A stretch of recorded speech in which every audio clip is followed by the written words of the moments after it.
कर्नाटक के पश्चिमी घाट से निकलने वाली कावेरी नदी सिर्फ पानी का स्रोत नहीं है, ये साउथ इंडिया की लाइफलाइन है जो लाखों लोगों का पेट भरती है।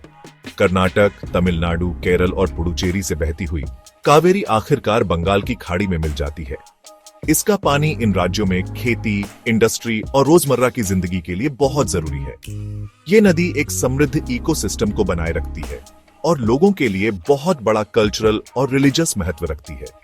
कूर्ग के ब्रह्मगिरी पहाड़ियों में तलकावेरी से शुरू होकर कावेरी 765 किलोमीटर का सफर तय करती है। रास्ते में इसमें हेमावती, हरंगी, काबिनी, अमरावती और भवानी जैसी सहायक नदियां मिलती हैं। 81,155 वर्ग किलोमीटर में फैला नदी का बेसिन एक उपजाऊ कृषि क्षेत्र है जो चावल, गन्ना और कॉफी के बागानों के लिए जाना जाता है।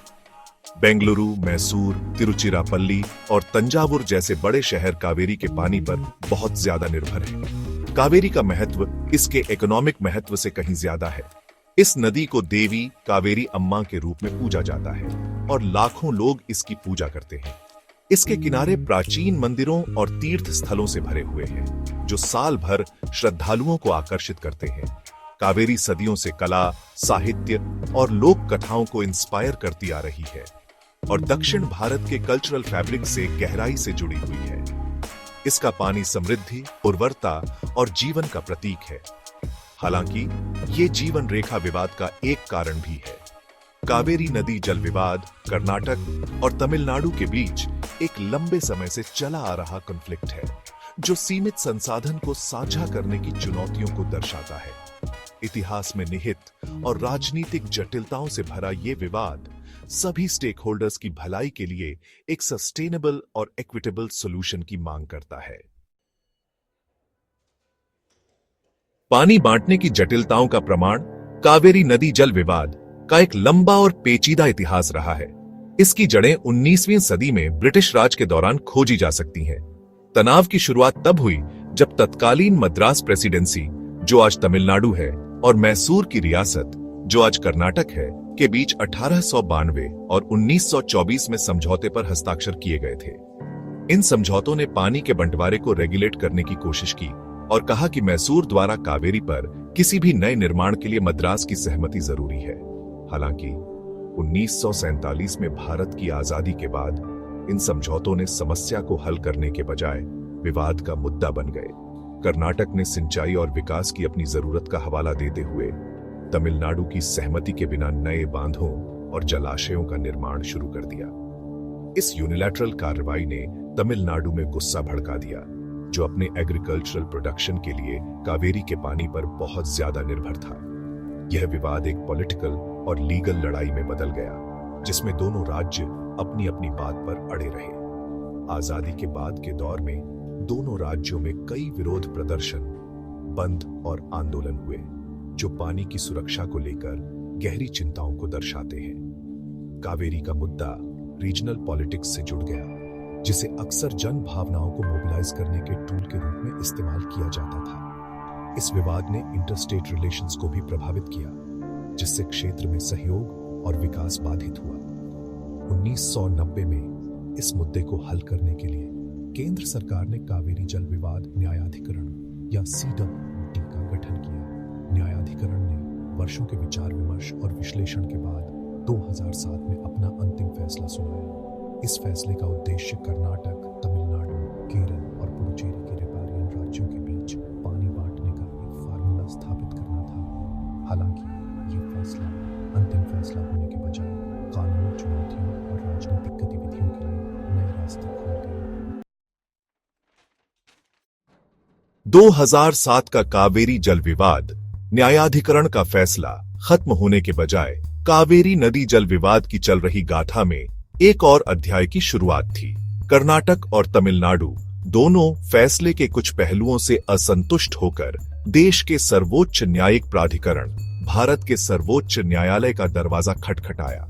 सुप्रीम कोर्ट ने स्थिति की गंभीरता और लाखों लोगों के जीवन पर इसके प्रभाव को समझते हुए आगे की जांच के लिए अपीलों को स्वीकार कर लिया। सुप्रीम कोर्ट ने अपने 2018 के फैसले में CWDT के फैसले के मूल सिद्धांतों को बरकरार रखते हुए दोनों राज्यों द्वारा उठाई गई चिंताओं को दूर करने की कोशिश की। कोर्ट ने पानी आवंटन फॉर्मूले में मामूली बदलाव किए, जिसका उद्देश्य कर्नाटक और तमिलनाडु की जरूरतों के बीच संतुलन बनाना था। इसने कावेरी जल प्रबंधन प्राधिकरण या CTWMA के गठन का भी आदेश दिया, जो एक स्वतंत्र निकाय है जिसे कोर्ट के आदेश को लागू करने और कावेरी के पानी का इक्विटेबल वितरण सुनिश्चित करने का काम सौंपा गया है। CWMA का गठन विवाद को सुलझाने की दिशा में एक महत्वपूर्ण कदम था। केंद्र सरकार और रिपेरियन राज्यों के प्रतिनिधियों वाले प्राधिकरण को जल स्तर की निगरानी, जलाशयों से पानी छोड़ने को रेगुलेट करने और सुप्रीम कोर्ट के निर्देशों का पालन सुनिश्चित करने की जिम्मेदारी सौंपी गई थी। शुरुआती हर्डल्स और रेजिस्टेंस का सामना करने के बावजूद CWMA ने तनाव को कम करने और संबंधित पक्षों के बीच बातचीत को सुविधाजनक बनाने में महत्वपूर्ण भूमिका निभाई है। हालांकि कावेरी विवाद, मानसून में बदलाव, राजनीतिक बयानबाजी और राज्यों के बीच गहरे अविश्वास जैसे कारकों से उबलता रहता है। पानी बांटने का मुद्दा, जो अक्सर क्षेत्रीय गौरव और राजनीतिक हिसाब किताब से जुड़ा होता है, के लिए एक बहुआयामी दृष्टिकोण की आवश्यकता होती है जो कानूनी घोषणाओं से परे हो। कावेरी और उस पर निर्भर लाखों लोगों के भविष्य को सुरक्षित करने के लिए विश्वास निर्माण, सहयोग को बढ़ावा देना और सस्टेनेबल जल प्रबंधन प्रथाओं को अपनाना महत्वपूर्ण है। दशकों की कानूनी लड़ाई और राजनीतिक हस्तक्षेप के बावजूद कावेरी नदी जल विवाद एक जटिल और संवेदनशील मुद्दा बना हुआ है। एक सस्टेनेबल और इक्विटेबल समाधान का रास्ता चुनौतियों से भरा है, जिसके लिए सामाजिक राजनीतिक गतिशीलता और इकोलॉजिकल जरूरतों की सूक्ष्म समझ की आवश्यकता है। रिपेरियन राज्यों के बीच गहरा अविश्वास, जो अक्सर राजनीतिक बयानबाजी और चुनावी मजबूरियों से बढ़ जाता है, एक बड़ी बाधा के रूप में काम करता है। अनियमित मानसून, अप्रत्याशित वर्षा पैटर्न और बार बार आने वाले सूखे के साथ स्थिति को और जटिल बना देता है। जल चक्र को बाधित करने और एक्सट्रीम वेदर इवेंट्स को तेज करने की अपनी क्षमता के साथ क्लाइमेट चेंज जटिलता की एक और परत जोड़ता है। बढ़ती आबादी, फैलते अर्बन सेंटर्स और औद्योगिक विकास से पानी की बढ़ती मांग पहले से ही स्ट्रेन्ड जल संसाधनों पर भारी दबाव डालती है। कावेरी विवाद को दूर करने के लिए एक बहुआयामी दृष्टिकोण की आवश्यकता है, जो कानूनी घोषणाओं और राजनीतिक बयानबाजी से परे हो। कावेरी जल प्रबंधन प्राधिकरण या CWMA को मजबूत करना, इसे अधिक स्वायत्तता और संसाधन प्रदान करना, प्रभावी जल प्रबंधन के लिए महत्वपूर्ण है। रिपेरियन राज्यों के बीच बातचीत और सहयोग को बढ़ावा देना, साझा जिम्मेदारी की भावना को बढ़ावा देना, विश्वास बनाने और पारस्परिक रूप से स्वीकार्य समाधान खोजने के लिए आवश्यक है। जल संरक्षण उपायों में निवेश, जैसे रेन वाटर हार्वेस्टिंग, कुशल सिंचाई तकनीकें और जल बुद्धिमान कृषि पद्धतियों को बढ़ावा देना, पानी के उपयोग की दक्षता बढ़ाने के लिए सर्वोपरि है। पानी के वैकल्पिक स्रोतों की खोज, जैसे डिसैलिनेशन और ट्रीटेड वेस्ट वाटर का पूर्ण उपयोग, कावेरी के प्रवाह पर निर्भरता को कम कर सकता है। अंततः कावेरी नदी जल विवाद केवल पानी के बंटवारे के बारे में नहीं है।